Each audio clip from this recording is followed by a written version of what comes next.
금욕주의 영성에 초청. 금욕주의자들은 더 높은 삶, 영혼의 삶을 증거한다.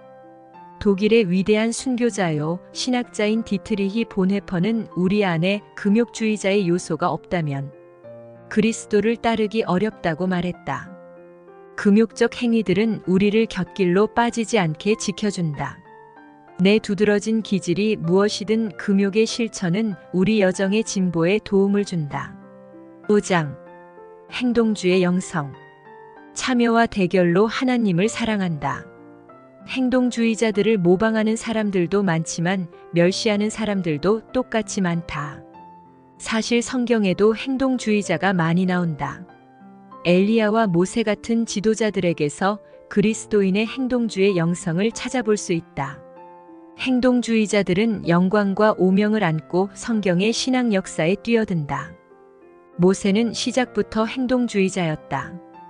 방향이 잘못되긴 했지만 이스라엘 동포를 옹호하다 이집트 사람을 죽였던 것이다. 그 후 얼마 안 되어 행동주의자 모세는 과격한 목자들한테 당하는 아가씨들을 구해준다. 모세의 예는 내게 큰 위로가 된다. 모든 행동주의자는 충성된 순종이 언제나 즉각적인 성공으로 이어지지는 않는다는 것을 배워야 하기 때문이다. 엄청난 인내 끝에 모세는 결국 이스라엘의 해방을 보았다. 그러나 머지않아 그는 일할 사람이 나밖에 없다는 콤플렉스에 빠져 선한 일로 탈진을 자초하기 시작했다. 엘리야는 아합과 바알 선지자들과의 대결에서 놀라운 용기를 보여주었다. 그러나 그의 태도에도 교만이 드러난다. 엘리야는 참 선지자가 자기밖에 남지 않았고 진정한 열정을 보이는 사람도 자기뿐이라고 생각했다.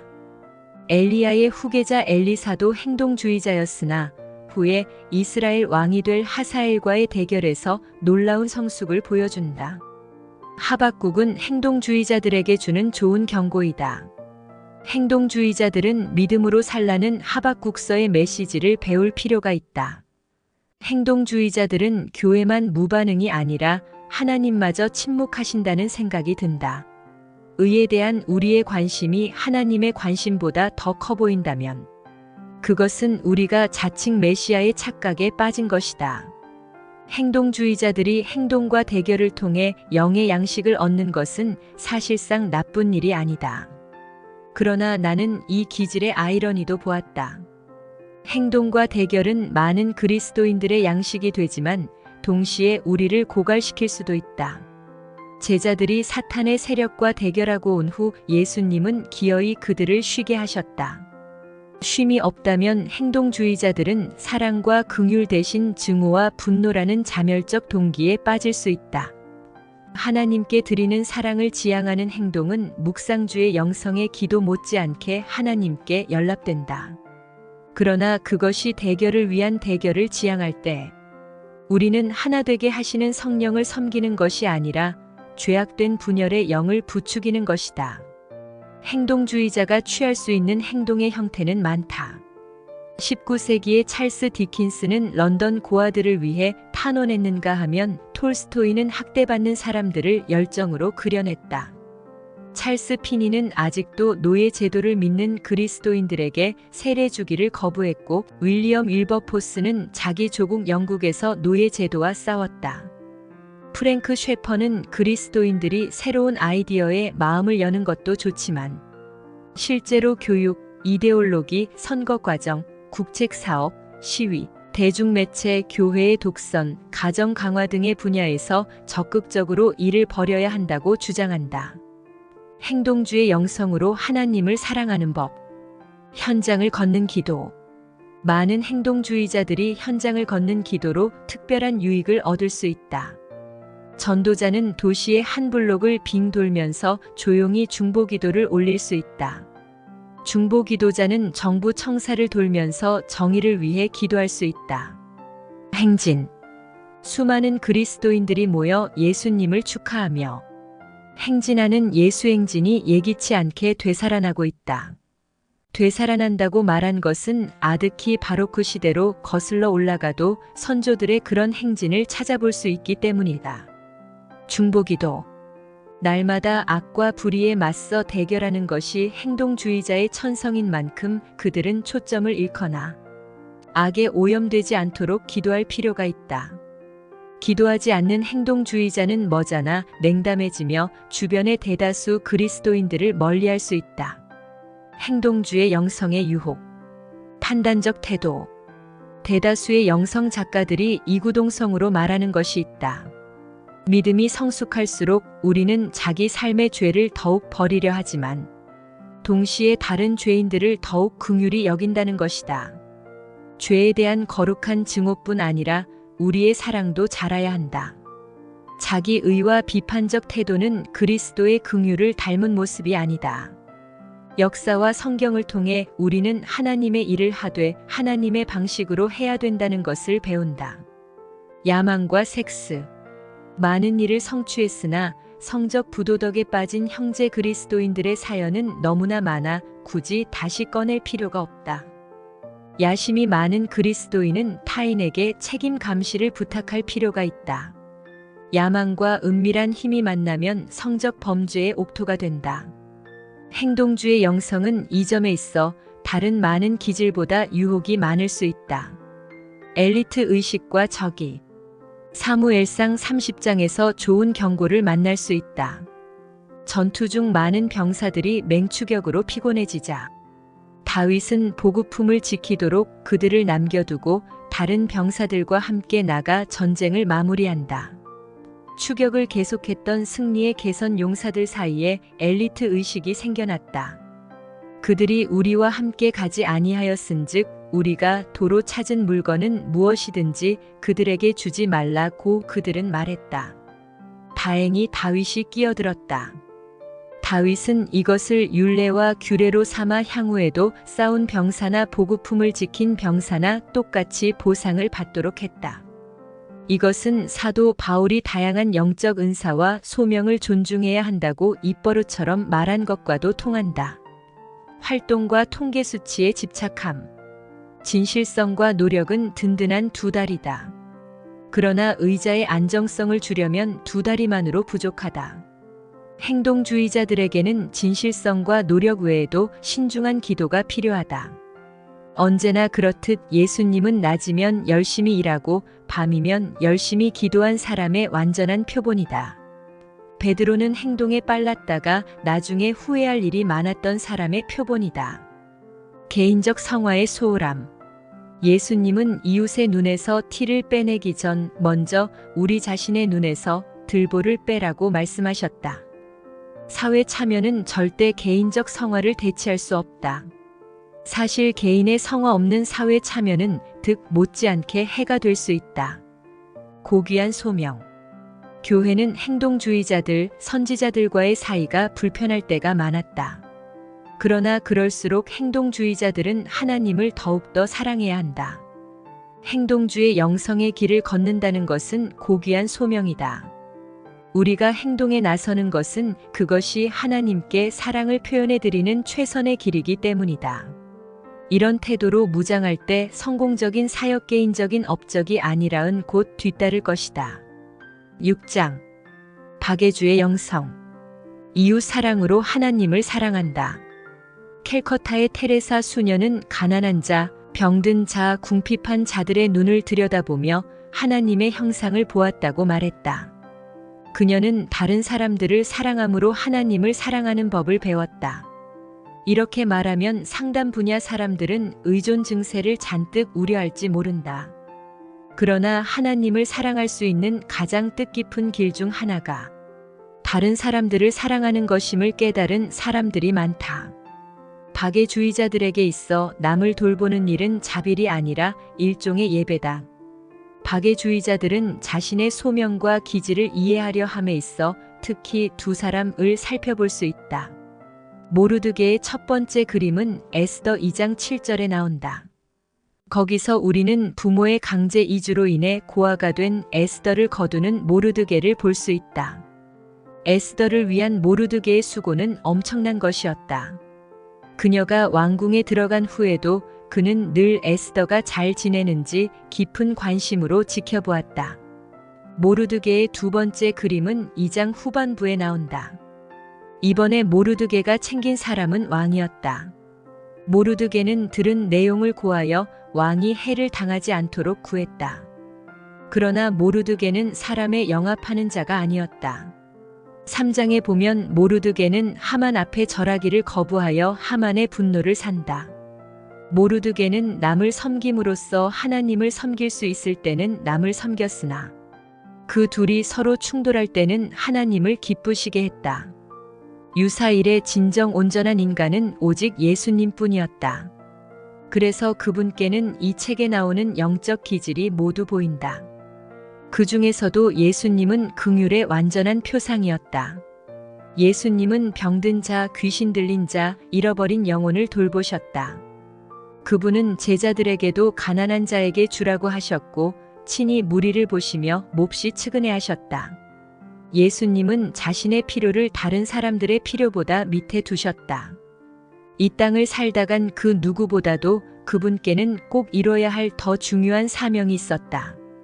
그런데도 그분은 시간을 쪼개 병든 자와 배고픈 자와 제멋대로 구는 무리를 돌봐주셨다.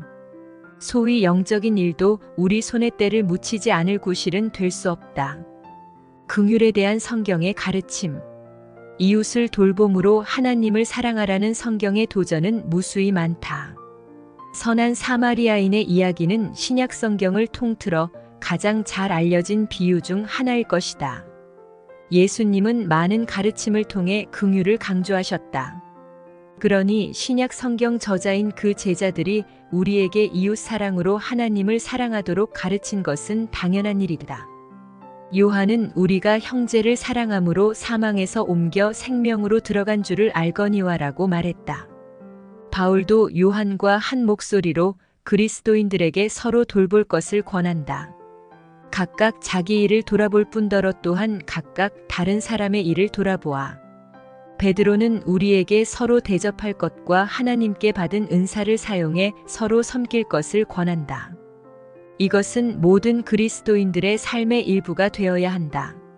하나님은 부자귀의 죄도 자귀의 죄와 똑같이 중하게 여긴다.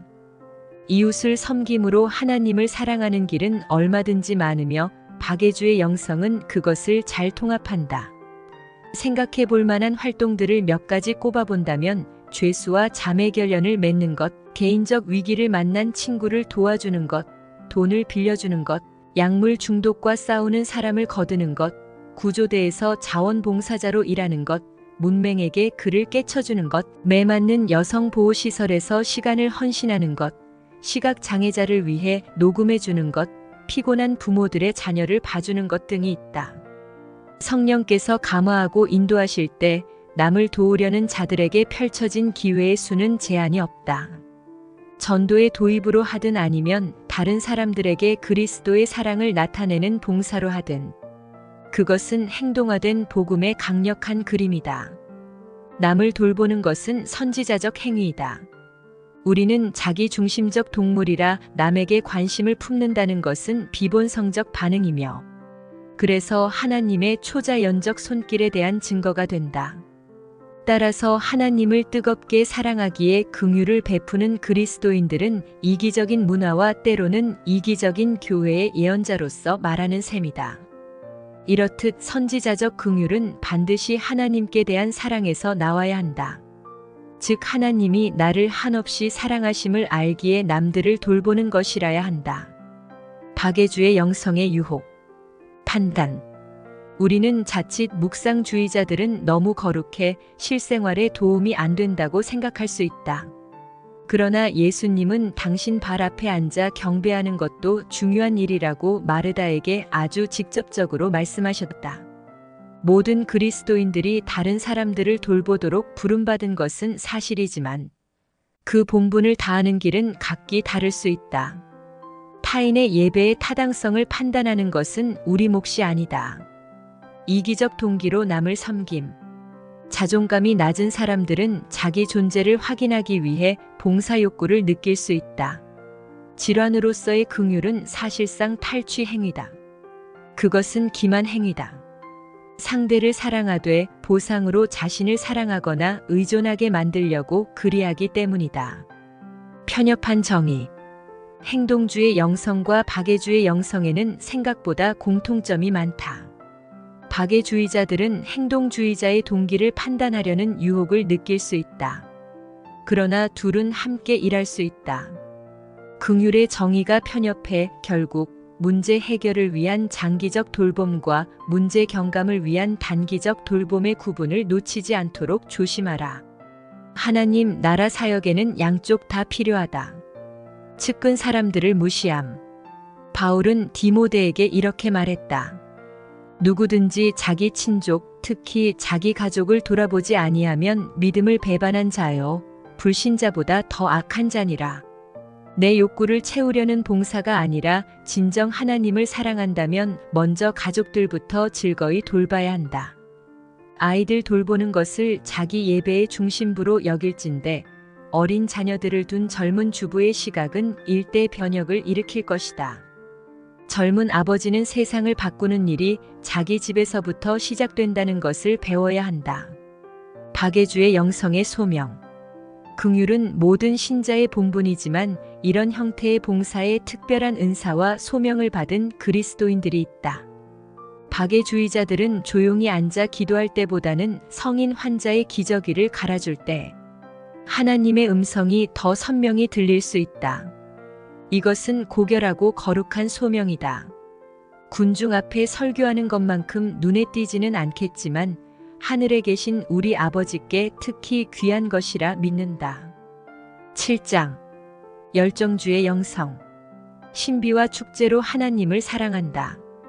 활강 스키어들을 보면 열정주의자들이 생각난다. 열정주의자들은 많은 초자연적 형태의 신앙과 아울러 축제 형태의 예배를 즐긴다. 그래서 열정주의 영성은 가장 논란이 많은 영적 기질 중 하나가 될 수 있다. 하지만 성경을 정직히 들여다보면 신비, 축제, 초자연적 사건을 풍성히 체험한 신앙인들이 분명히 등장한다. 열정주의 영성을 정의하려면 먼저 신비와 축제라는 두 단어를 명심해야 한다. 신비와 축제로 하나님을 사랑하는 법. 신비. 기독교의 신비의 측면이 있다는 것은 주지의 사실이다. 우리가 예배하고 섬기는 하나님은 초자연적 방법으로 자신을 나타내시는 초자연적 하나님이다. 이러한 체험은 열정주의 영성을 지닌 자들에게 특별히 양분이 된다. 하나님과 기독교에는 우리가 다 이해할 수 없는 부분이 있음을 그들은 이해한다. 그러나 신앙의 신비를 받아들이는 데는 장점도 있지만 위험 요소도 있다. 하나님은 우리에게 지성을 주셨고 건전한 성경의 계시를 주셨다. 그것은 하나님의 음성을 듣는 것보다 절대 열등하지 않다. 신비와 이성 사이에 어떻게 균형을 이룰 것인가? 사울 왕의 실패가 좋은 교훈을 준다. 사울은 명백한 계시에 불순종한 채 부득이하여 자기 마음대로 제사를 드림으로 큰 문제를 자초했다. 우리가 지성을 무시할 때 그분은 분노하신다.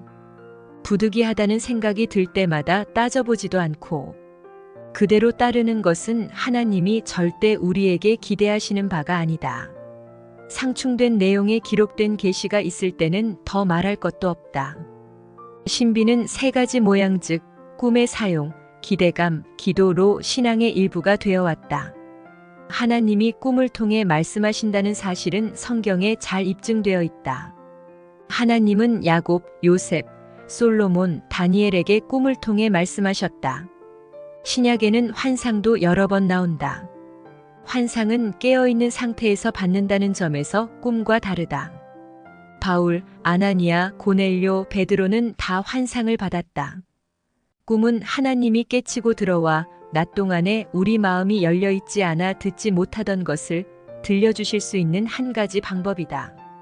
존 웨슬리는 나는 십자가의 그리스도나 영광 중에 계신 그리스도를 꿈속에서 보거나 시만을 통해 확실히 보면서 크게 변화된 사람들을 여럿 보았다고 적었다.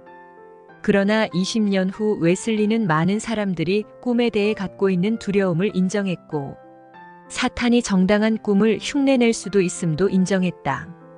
그럼에도 그는 꿈의 자리를 믿었다. 여기서 꿈과 관련된 몇 가지 안전 지침을 살펴보자.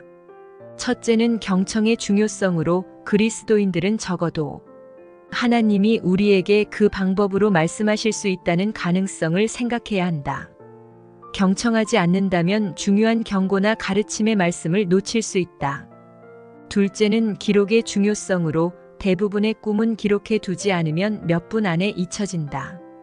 기록은 우리가 하나님께 인도받는 일을 소중히 여긴다는 표시이며 들었던 내용을 뒤돌아보고 분별할 수 있는 기회도 된다.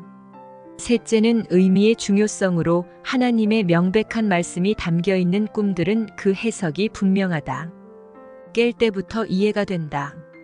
이것은 성경의 전례가 보여주는 중요한 사항이다.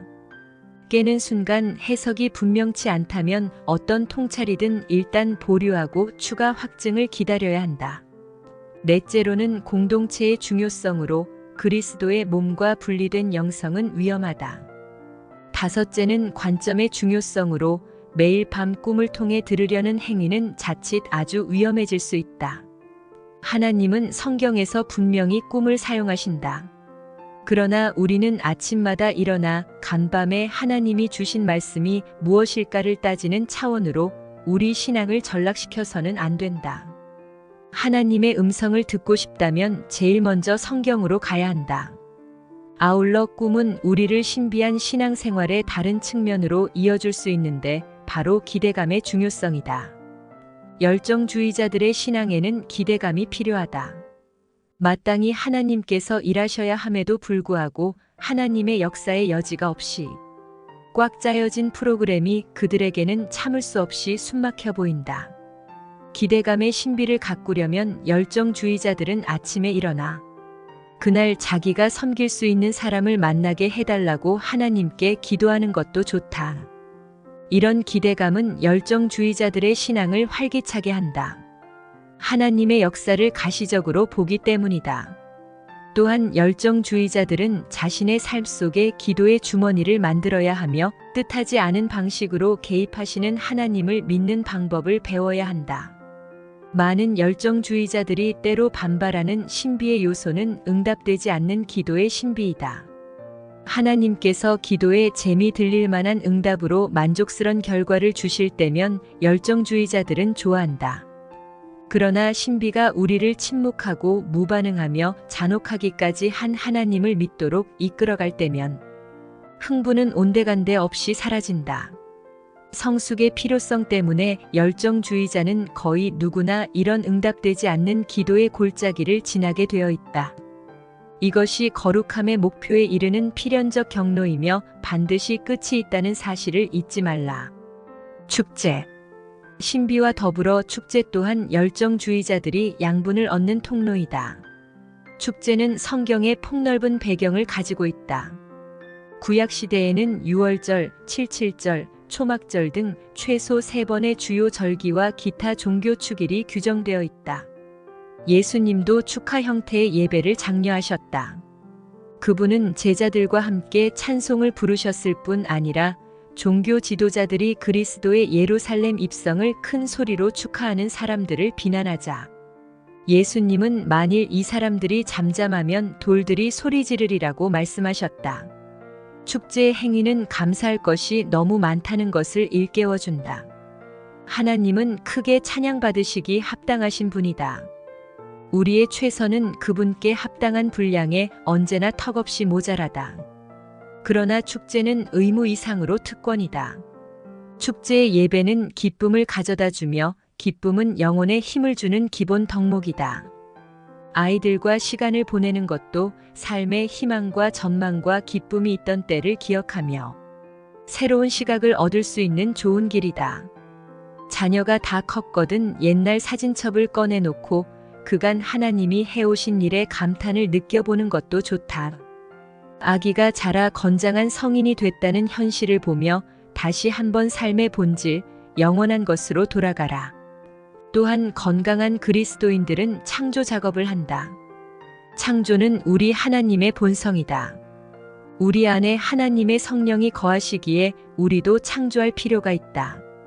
우리는 바로 그 일을 위해 지음받은 존재다.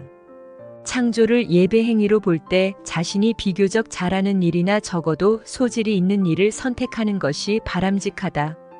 좌절은 꽤 능숙하게 경배를 가로막는다. 완벽주의에 빠지지 말되 하나님의 영광을 위해 뭔가 빛나는 것을 만들기 위해 최선을 다하라. 하나님은 우리에게 머리와 손과 힘과 기술을 주셨다. 뭔가를 만들어 그 머리와 힘과 기술을 하나님께 돌려드려라.